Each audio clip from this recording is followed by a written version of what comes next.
యవనస్తులు దేని చేత వారి యొక్క నడకను శుద్ధిపరచుకోగలుగుతారు? దేవుని యొక్క వాక్యమును శ్రద్ధగా ధ్యానించడం చేతనే, దేవునికి సమీపంగా ఉండడం చేతనే. ఈరోజు నువ్వు మరలా జయించాలని ఆశపడతా ఉన్నావా? నువ్వు చేయవలసింది మెడిటేషన్ సెంటర్కి వెళ్ళడం కాదు, లేదా సైకియాట్రిస్ట్ని కలవడం కాదు, ఆయుర్వేదిక్ ట్రీట్మెంట్ కాదు, అలోపతి హోమియోపతి కాదు. ఏంటో తెలుసా?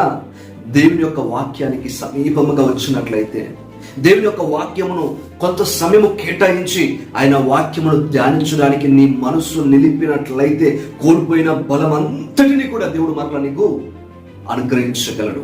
ఈరోజు దేవునికి దూరం అయిపోయి ఈ లోక సంబంధమైనటువంటి ఆశలకు దగ్గర అయిపోయిన నీవు దేవునికి ఎంత దూరం అయిపోయావు? ప్రార్థనకి ఎంత దూరం అయిపోయావు?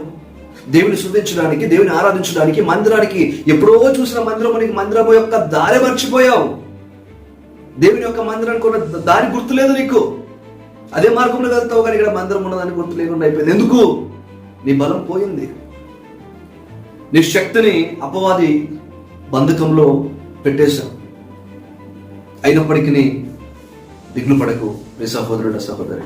దేవుడు నిన్ను పిలుస్తా ఉన్నాడు. దేవుడు మరలా నిన్ను బలపరచాలని కోరుతున్నాడు. దేవుడు మరలా నువ్వు కోల్పోయిన శక్తిని, నువ్వు కోల్పోయినటువంటి సామర్థ్యమును, నువ్వు కోల్పోయినటువంటి నీ గమ్యం యొక్క మార్గములను మరలా దేవునికి వాళ్ళని ఆశపడతా ఉన్నాడు. హల్లెలూయా. ఈరోజు నువ్వు ఆశించి, ప్రభువా నా జీవితాన్ని మార్చు ప్రభువా, నీకు నేను సమీపంగా వస్తున్నాను, నీ మార్గంలో నడవడానికి ఇష్టపడుతున్నానని ఒక తీర్మానం తీసుకో. దేవుడు నీ జీవితంలో గొప్ప మార్పు తీసుకొచ్చి మరలా నీ జీవితాన్ని నిలబెట్టబోతా ఉన్నాడు. God bless you. షలోమ్.